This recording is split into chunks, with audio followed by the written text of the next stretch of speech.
નડિયાદમાં નવદુર્ગા નવરાત્રિ મહોત્સવ કાર્યાલયનું શુભારંભ આજે થયું। આ મહોત્સવનું આ બીજું વર્ષ છે।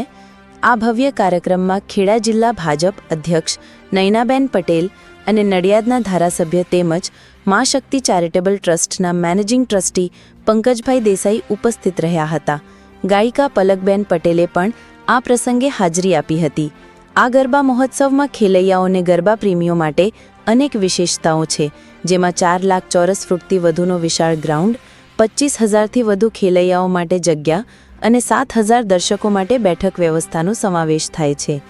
આયોજકોએ સુરક્ષા અને સુવિધાઓનું પણ પૂરતું ધ્યાન રાખ્યું છે, જેમાં fire safety, CCTV camera, medical team, heart specialist ડોક્ટરની સુવિધા અને પાર્કિંગની ખાસ વ્યવસ્થાનો સમાવેશ થાય છે। આ કાર્યક્રમનું યુટ્યુબ પર પણ લાઈવ પ્રસારણ કરવામાં આવશે। કાર્યક્રમમાં સંતરામ મંદિરના મહંત નિર્ગુણદાસજી મહારાજ અને સત્યદાસજી મહારાજ, બીએપીએસ સ્વામિનારાયણ મંદિરના સર્વમંગલ કોઠારી સ્વામી, અંબા આશ્રમ નડિયાદના ધર્મેશ મહારાજ તેમજ ટ્રસ્ટના હોદ્દેદારો અને સ્થાનિક ભાજપ પરિવારે પણ હાજરી આપી હતી। રિપોર્ટર નરેશ ગણવાણી, નડિયાદ। નવદુર્ગા ગરબા આયોજિત આ મા શક્તિ ચેરિટેબલ ટ્રસ્ટ દ્વારા છેલ્લા 2 વર્ષથી અહીંયા આપણે આયોજન કરીએ છીએ।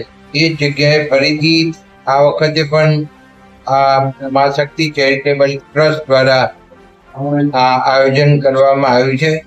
આ આયોજનની અંદર નવરાત્રા મહોત્સવની અંદર આપણે સૌ સારી રીતે આ નવરાત્રી મહોત્સવ ઉજવીએ અને મા અંબા આપણને શક્તિ આપે અને આપણા જીવનની અંદર દરેક દિશાઓમાં પ્રગતિ થાય એવા શુભાશીષ આપે એવી પ્રાર્થના સાથે આજે અહીંયા ઓફિસનું ઉદ્ઘાટન કરવામાં આવ્યું।